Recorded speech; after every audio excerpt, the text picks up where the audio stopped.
ହୀରାକୁଦର gate ଖୋଲିଲା। ଉପର ମୁଣ୍ଡରେ ବର୍ଷା ଯୋଗୁଁ ଜଳସ୍ତର ବଢ଼ୁଛି। ସେଇଥିପାଇଁ ଜଳସ୍ତର ବୃଦ୍ଧି ଯୋଗୁଁ ହୀରାକୁଦ ଜଳଭଣ୍ଡାର ଆଉ 4ଟି ଗେଟ୍କୁ ଖୋଲାଯାଇଛି। ବର୍ତ୍ତମାନ ମୋଟ 14ଟି ଗେଟ୍ ଦେଇ ବନ୍ୟା ଜଳ ନିଷ୍କାସିତ ହେଉଛି।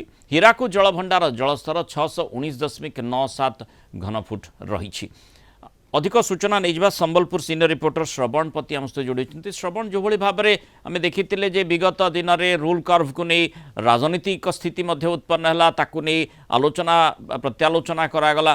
वर्तमान सबकि ठीक ठाक रही कि उपर मुंडर वर्षा किभली भाव में आप खबर पाँच अच्छी तार प्रभाव में आउ 4टी गेट खोला कहु। निश्चित देखो मुनार वर्तमान उपर मुंडे प्रबल वर्षा लगी रही।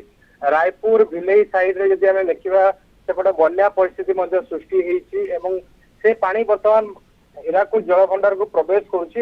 वर्तमान जहाँ डाटा कहूँ प्रति सेकेंड रे 2 लाख रु ऊर्ध वर्तमान हीराकुद जलभंडार को बन्या जल प्रवेश करुच्ची। से भाव में हीराकुद जलभंडार कर्तृपक्ष वर्तमान 14टी गेट दे बन्या जल निष्कासन करुछंती महानदी को। तो 14टी गेट खोलिबा द्वारा कौन प्रकार असुविधा तल मुंडरे हेबो नाही। जदि आम देखा मुंडले रे भाव में बहुत कम जल वर्तमान रही। उपर मुंडर प्रबल मात्रा रे वर्तमान बन्या जल आसुची।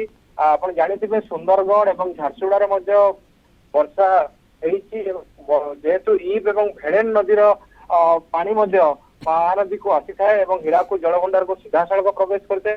से भाव में छत्तीसगढ़ चिउरी नारायण अंचल जो वर्षाटी से पानी बर्तमान हीराकुद जलभंडार को प्रवेश करुच्ची। जहाँफल कि जलभंडार जलस्तर 619 क्रॉस कर गलानी प्राय 620 फुट पाखापाखि पहुंची गलानी। जदि आम कह रूल कर्व जो नियम कहवा रूल कर्व नियम बर्तमान बहुत अधिक रही जलभंडार जलस्तर जेहेतु बर्तमान जेहेतु तल मुंडे वर्षा नाही तेणुक असुविधा बर्तमान किसी नाही। जदि अधिक वर्षा उपर मुंडे लगी रहे संबलपुर लगी रहे ताले निहाती भावे आउ गेट खोलिबार संभावना देखा देइछि। बर्तमान आज गोटे दिन में 7टी गेट खोली साराणी। आगु को जहाँ मुख्य जंत्री सूचना दौले जलस्तर को से मापिबे मापी सारा पर देखिए तल मुंडर स्थिति कौन रही। जेहेतु 22टी गेट जदि खोली दि जाऊँगी संबलपुर अंचल जो स्विच गेट गुड़िक रही जो सहर जो पानी जो निर्गत होगापी जो गेट गुड़िक रही बंद करने को पड़े।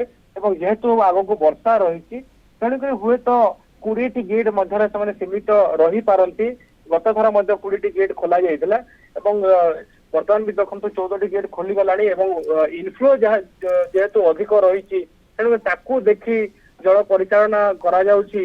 जदि उपर मुंडे वर्षा कंटिन्यू लगी रहे ताले निश्चित रूप हीराकुद जलभंडार आउ गेट खोलिबार संभावना देखा देइछि। धन्यवाद श्रवण विस्तृत सूचना आलोचन आम सहित रही।